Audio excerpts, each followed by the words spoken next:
ফিরলাম বিরতির পর। 18 মুড়ার জাতীয় সড়ক 47 মাইল এলাকায় জাতীয় সড়কে ভাঙন। 18 মুড়া 47 মাইল এলাকায় জাতীয় সড়কে বড়সড় ফাটল এবং যোগাযোগ ব্যবস্থা ব্যাহত হয়েছে। ফাটলের ফলে যাতায়াতে নিষেধাজ্ঞা জারি করলো প্রশাসন। বিস্তারিত জানাবে আমাদের প্রতিনিধি অঙ্কিতা, টেলিফোন লাইনে রয়েছে। অঙ্কিতা,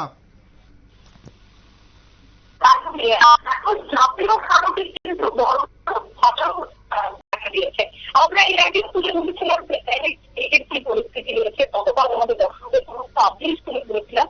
আজ কিন্তু আবারও হয়েছে জাতীয় সড়কে বড়সড় ফাটল। যে ছবি চলছে সেখানে স্পষ্ট দেখা যাচ্ছে যে এই প্রবল বন্যায় সব থেকে বেশি ক্ষতিগ্রস্ত হয়েছে জাতীয় সড়ক, ন্যাশনাল হাইওয়ে। সেই ন্যাশনাল হাইওয়ে 47 মাইল 18 মুড়ার শিব মন্দিরের সামনে সড়কের বড়সড় ভাঙন দেখা দেয়। ইতিমধ্যে কিন্তু এই রাস্তায় যাতায়াতের ক্ষেত্রে নিষেধাজ্ঞা জারি করা হয়েছে, যা এখনো পর্যন্ত আমরা সূত্রের মারফত জানতে পেরেছি।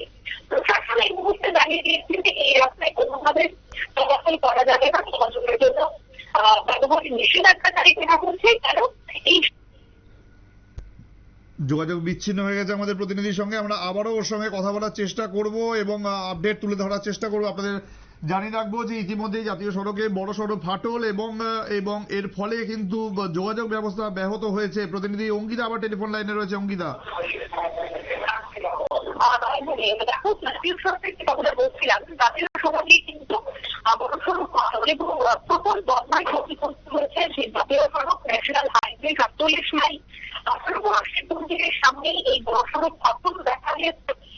বলা হচ্ছে বা এই পর্যন্ত তোমার কথাটা পরিষ্কার আসছে না। তুমি যদি তোমার জায়গাটা একটু চেঞ্জ করো, তোমার কথাটা পরিষ্কার আসছে না, জায়গাটা যদি সামান্য চেঞ্জ করো। শোনা যাচ্ছে। ন্যাশনাল হাইওয়ে 47 মাইল 18 মুড়া শিব মন্দিরের সামনে এই ছবি উঠে এসেছে। এখানে সড়কের বড় ভাঙন দেখা দিয়েছে। আর এই রাস্তায় চলাচলের জন্য কিন্তু ব্যবহার না করার নিষেধাজ্ঞা প্রশাসনের পক্ষ থেকে নেওয়া হয়েছে। এই 18 মুড়া 47 মাইল এলাকায় প্রতিনিয়ত বড়সড় যানবাহন, বিশেষ করে ট্রাক থেকে শুরু করে বিভিন্ন বাস, যাত্রীবাহী বাস চলাচল করে। অন্যদিকে যেহেতু একটি জাতীয় সড়ক, সেক্ষেত্রে কিন্তু স্বাভাবিকভাবেই যাতায়াত সেখানে লেগেই থাকে।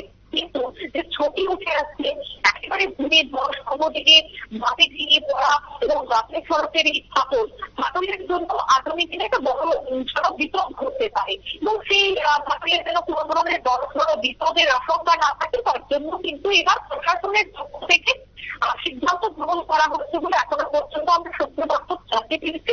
যাতায়াতের নিষেধাজ্ঞা জারি করা হয়েছে। প্রবল বন্যায় ক্ষতিগ্রস্ত হয়েছে এই জাতীয় সড়কটি ন্যাশনাল হাইওয়ে। আমরা বলে থাকি ন্যাশনাল হাইওয়েকে, সেই ন্যাশনাল হাইওয়েটি কিন্তু এবার এই ছবি ধরা পড়ছে। ধন্যবাদ অঙ্কিতা। অঙ্কিতা বর্ধন আমাদের প্রতিনিধি যেমনটা জানাচ্ছিল যে এর ফলে কিন্তু যাতায়াত ব্যবস্থা, যোগাযোগ ব্যবস্থা ব্যাপকভাবে প্রভাবিত হয়েছে এবং আপাতত এই ফাটল যতক্ষণ না ঠিক হচ্ছে ততক্ষণ পর্যন্ত এই অঞ্চল দিয়ে গাড়ির যেটা স্লো মুভমেন্ট হবে সেটা বলাই যেতে পারে। নিচে আরো একটি ছোট্ট বিরতি, সঙ্গে থাকুন।